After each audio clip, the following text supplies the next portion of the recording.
Life can be fast-paced, strenuous, and flat-out overwhelming. Life transitions and taboo topics can make it hard to catch your breath. Welcome to Breathe, a podcast that enables you to slow down, get your bearings, and engage in real conversations where no topic is off limits.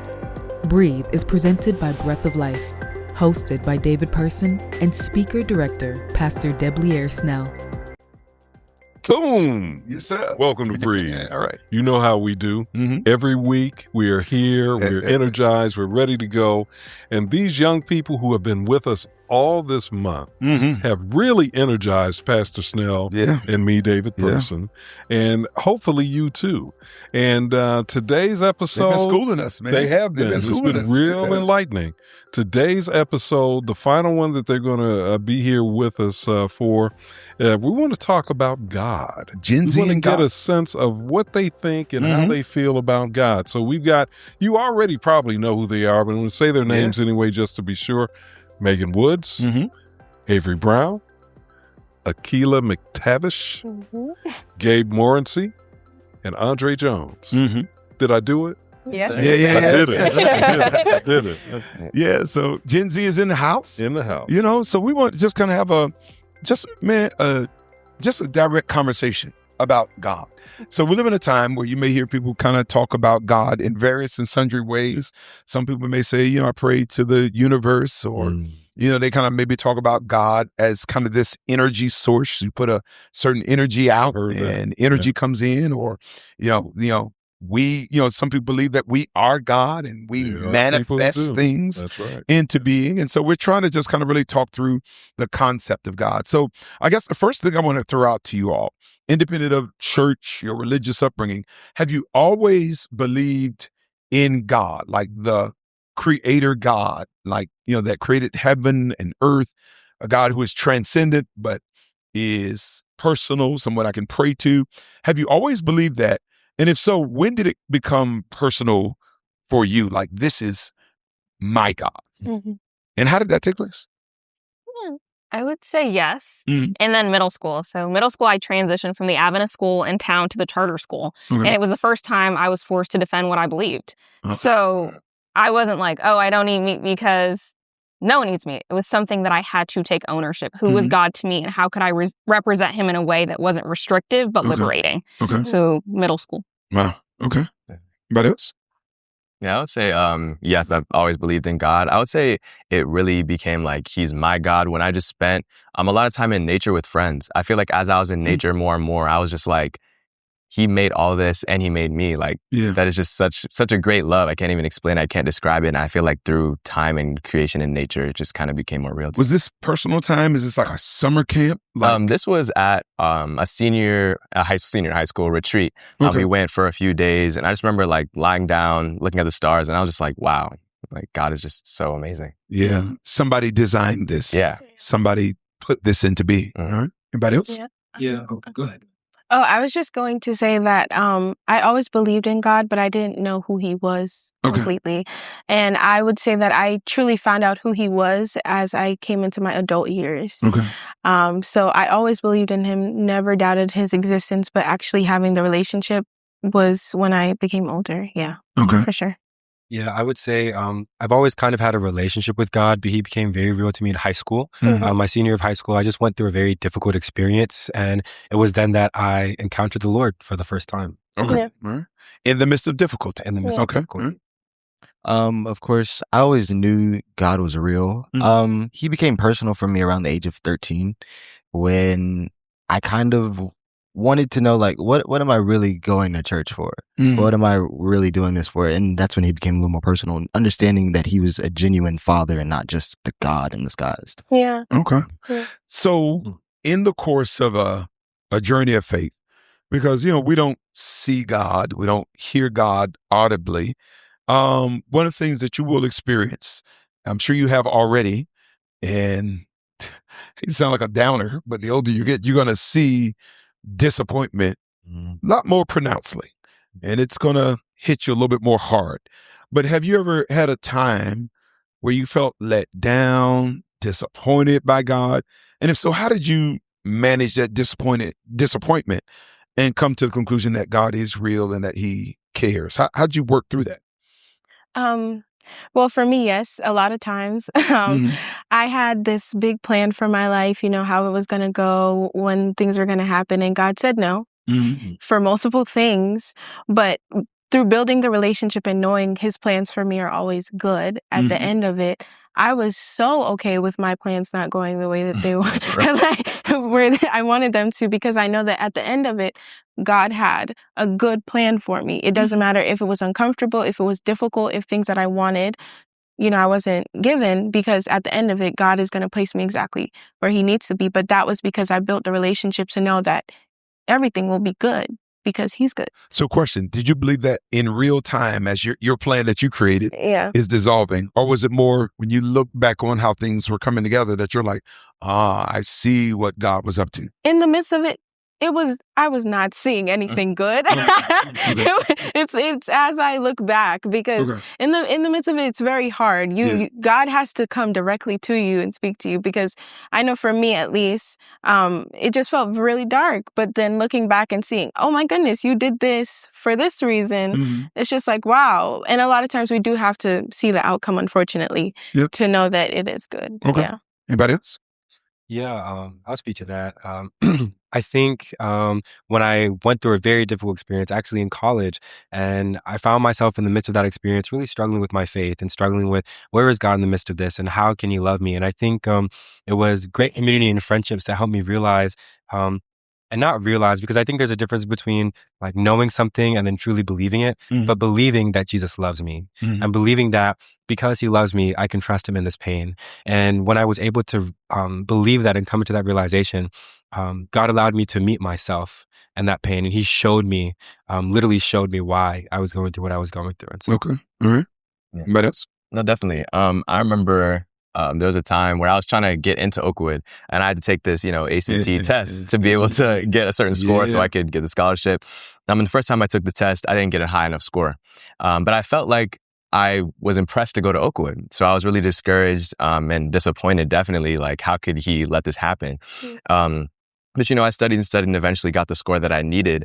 Looking back, I realized that it's not that I was desiring the wrong thing. I like to break down words disappointment. It's not the desired appointed time that God had for you. Okay. So it's not necessarily always that you're desiring the wrong thing. That's for sure.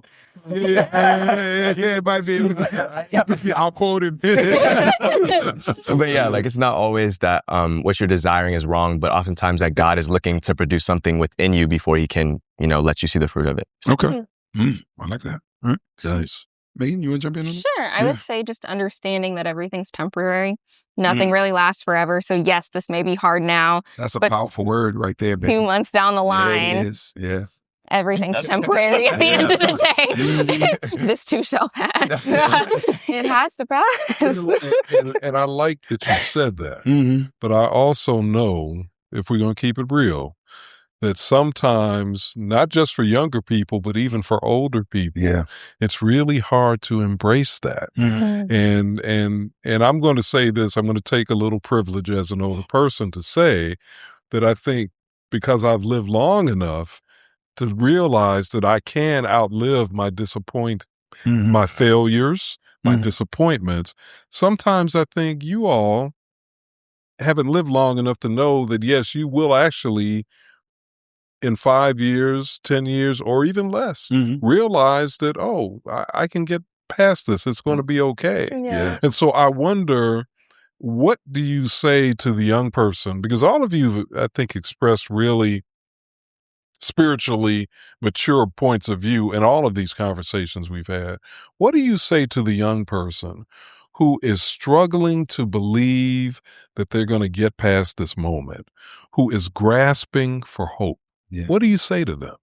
They're in a sunken place. Yeah. They're in the sunken How would you, what would you how would you encourage that person? Okay, look at your history. Okay. If you've made it here, it's not happenstance, it's not coincidence. It's clear that the faithfulness of God has carried you to this point. And who are you to think it'll stop now? Look at your history. Look at what he's carried you through. Look at how he's carried not only you, but your family. Yeah. What has he prevented you from experiencing? This could be worse. What has he saved you from? What are you going through this for? So yes, this is hard. Yes, this is rough, but it too shall pass. So while you wait, how can you encourage yourself? How can you reflect on the goodness of God and who he was previously and also who he will be tomorrow while you're sitting in today? Okay. Definitely. And I kind of want to agree with Megan's point, just in the sense of a Garden of Eden aspect. Look at everything good you have around you. I think a lot of times we sit there and when something bad, so we look at the one bad thing that's going on and what's happening. And so I would encourage them, look at what's going on around you. Look at the blessings that you still have a mother and a father. You still have family that care about you. Look at the blessings that go on around us. Yeah, no matter how dark the day, there are lights in the day still. But we tend to fixate on that one tree. Right. Anybody else? Any thought on that? I would say that first and foremost, I'll definitely let them know, like, it's okay to feel how you're feeling. I think a lot of times we don't allow people to, really accept, man, is it okay to be struggling with these things instead of just, throwing Bible at them. But I think it's important to kind of help people shift from a world perspective to an eternal perspective, because oftentimes when you have disappointment, you're thinking, this is going to be the end of the world. But oftentimes, from an eternal perspective, you can just remember, God must have something greater for me. And oftentimes the reason why you can't figure out what the way is or what the thought process is behind it is because his ways are not our ways. And his thoughts aren't our thoughts. And oftentimes, at least for me, that's an encouragement to know it must then be God. Okay. So you want to jump in? Yes, I was just going to say, I would definitely encourage them to feel everything they're feeling, but also to make the choice. I think that a lot of times, we actually were speaking about it this week, that you have to choose to have a good day sometimes. Even though it's hard, you have to choose, and you have to choose to know that God will work it out. And that comes from, again, reading the word and knowing that he doesn't always work it out in the way that we think. So even though it's dark now, it doesn't mean that the light isn't there, but you're choosing to acknowledge that the light is there. Right. That's a grown. These are some grown folk answers. And then it'll all come back to you. You're gonna have to, but it's good that you've been thinking about it. Quick question: where do you experience God the most? Is it in your private worship? Is it in a corporate worship service? Is it in nature? Like, where do you kind of feel nearest to God? And this is maybe, because I think sometimes we create a one size fits all, only at church or only in devotion. But like, how do you experience God? Just for you personally, if you don't mind sharing. I would say I experience God the most in nature with my friends. Okay. I feel like having a good circle around you of people that kind of have the same ideals as you can help you see God through them. But also in nature, there's just something about being able to... Oh, it's God's lesson book. Truly. Like just being able to experience that in such a beautiful way just helps me reconnect. When life down here gets so busy, you go up to the mountain and just kind of look over everything. I would definitely say for me... being in a private setting, yes, I get to experience God, but also whenever I'm helping others, I think that whenever... in serving others, it's such a beautiful thing because I feel so connected to God. Whenever I'm able to shadow a physician or anything, I definitely see God's wonders, and I'm just like, oh my goodness, you're so great, you're amazing. So in service and actually being able to show his character is a way that I really do. It is. It's really the understated ingredient of the Christian life. We focus so much on the piety, study, prayer, church, and none of those are bad. But it is that service component that allows you in many ways to feel the most alive spiritually. Megan, you want to jump in on this? Absolutely. I'd say as a bio major, we study a lot of the intricacies of the body. And we look from an evolutionary perspective and a Christian perspective, just so you can explain both and you're well versed in both. And a lot of it, you see the incongruencies and you're like, wow, God was so intentional with how he created the cell, and it kind of mimics the structure of the sanctuary if you really get into it. And then I'll look and be like, wow, that same God knew that I liked roses and the lady at Kroger gave them to me for 50% off today. So it's like when I'm going through my day, it's not like, oh, when I'm at church, oh, when I'm having worship, but it's the realizing the same God that created the cell is the same God that impressed that woman to give me those flowers for 50% off and made me smile. And the same God is who carried my grandfather through, and the same God is who carried my mom through. Everything. It's beautiful. And this is happy stuff. We have a church right here, though. Breathe podcast. That whole cell sanctuary comparison. You got to break that down one day. All right. That's interesting. I would say for me, nature, but I think my nature is a little different from not Avery's nature, but just most people's nature. I like the untamed bush. Like, I like going places where man has not ventured. Really? I like going places where you can get lost and the Lord just has to lead you back home. Whoa. And then, no, wait, that sounds crazy. Absolutely. But I just drop him off I really enjoy the idea of just being in God's creation as not really as He intended, but untouched by man. You know, I think there's something nice to hiking when you have a little trail and a little spray paint on the trees. But I think it's really nice when you're hiking. You're like, okay, well, the moss is growing on this side of the tree, so I'm going to follow this to go here and follow this to come back. And I also think that this is something that I've discovered about myself very recently around animals. I feel very close to God around animals, and it's a little strange, but you know, I get it. No, yeah. I mean, I think that's where Adam and Eve first experienced God. Well, in nature, amongst other created beings. That's true. That's true. I would definitely say in the private space, kind of reading the Bible and prayer refuels who I am. But also, I would say in church, because it's something about looking across the room and seeing how sister such and such is raising her hands in worship. And you start remembering in your own life what God did for you, and you start wanting to worship the same God. So for me, just to see how He works in each and every person's life, and they're still displaying that. Yeah. Okay. Wow. As we wrap, I'm going to kind of ask you maybe a little bit about the Bible. Like, you know, maybe growing up around church, were you always able to digest the Bible, understand it? So, you know, and if not, and that's fine, because I think all of us, you know, I think for me, I probably never really studied the Bible for real until I came here to college, like in terms of for myself, outside of just church or, you know, different things. How did you come to develop maybe a rhythm of studying the Word? What helped you to be able to not be intimidated by it or bored by it, but where you can even actually get value from it? It's funny. No one judge me. No judgment. But someone said something about the relationship with God and that you should date Him. And when I'm, you know, dating someone, I'm getting to know them and I'm excited to know them. This is a new person coming into my life. So that's how I started to approach the Bible. Like all these things, all these stories, I'm getting to know God closer. I'm getting to know my person better. So that's how I started to approach the Bible and my relationship with God. And that's what made it exciting for me. Oh, wow. Yeah. That's a new perspective. I like that. That's how you got to know your person. I like that. I like that. Anybody else?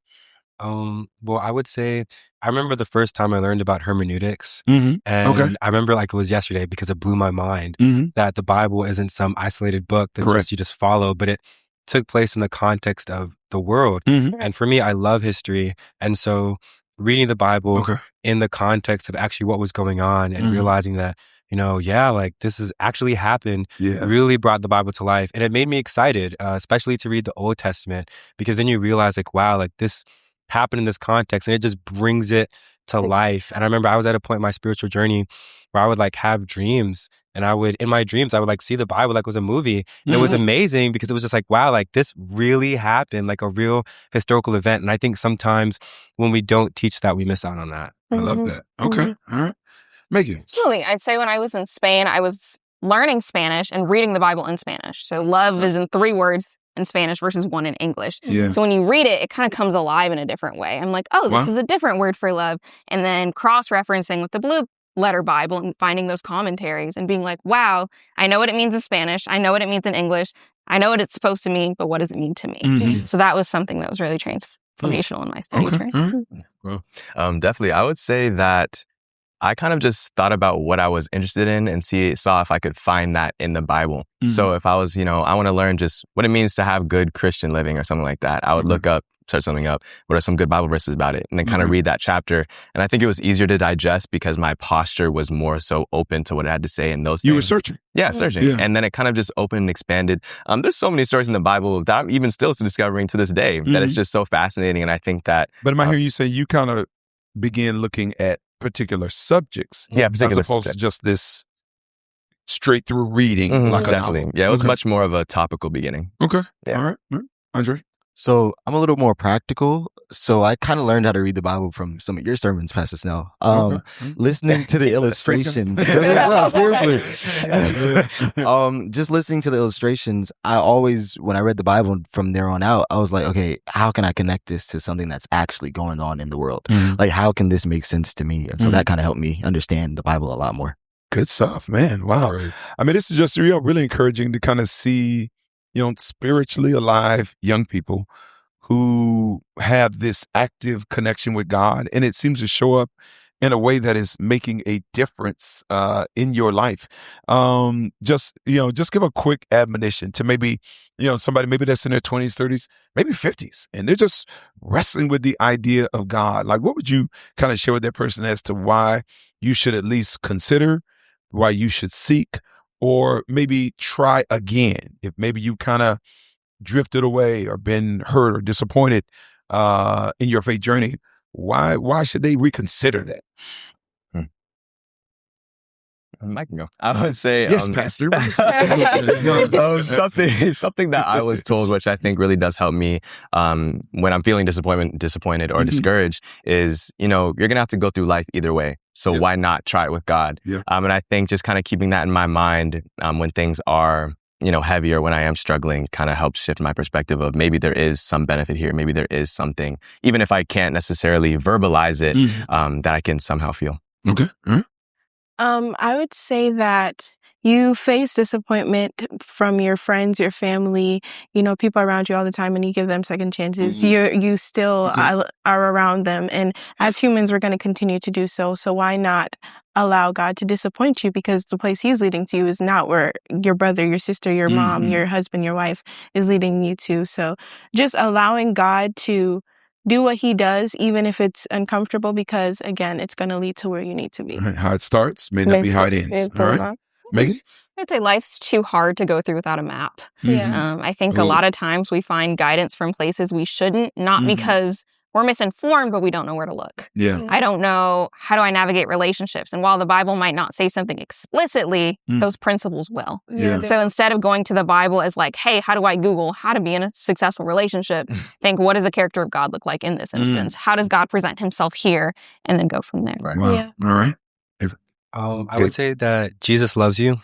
And that if you allow him to be the Lord of your life, it might hurt us at first because there's some things that he has to undo that you've built up. But when you truly start to walk with him, the fullness of his love will be made clear. I love it. That's true. I would just tell them the simple fact in reality, Christ died for each and every one of us. It's a sacrificial love. So to the same way our parents give up things for us, the same way our family may give things up for us, it's the same way Christ is giving things up for us each and every day. So that's to kind of compel them closer and closer to know, like, he loves you a whole lot. And I implore you, please come to him. I love it. Wonderful. Amen. Wonderful. I think y'all said it all. Yeah. Yeah. This has been a phenomenal 4-episode series that we've embarked on with you all. Thank you so much for being willing to do this. And I just want to commend all of you. Yeah. You all are really a sharp group of young people. Yeah. And it's been a blessing to sit here and listen to you as you shared your thoughts. Yeah. So on behalf of Pastor Snell and Pastor Nugent, I want to say to Andre, Gabe, Megan, Avery, and Akila. Yeah. Thank you. Yeah. And to our viewers and listeners, God bless you. And don't forget to stop, pray, and breathe. Breathe is produced by David Person for Breath of Life. Executive producer is Debleaire Snell, and sound engineer is Kirk Nugent. Audio episodes of Breathe can be found on Apple, Spotify, or Google Podcast platforms. For video episodes and extra content, check out the Breath of Life YouTube channel. Breath of Life is faith-based content, resources, and programs from a contemporary urban perspective for those looking for hope and guidance. We believe that every breath we take is a testimony that God is consistent, that he loves us, and has a plan for our lives.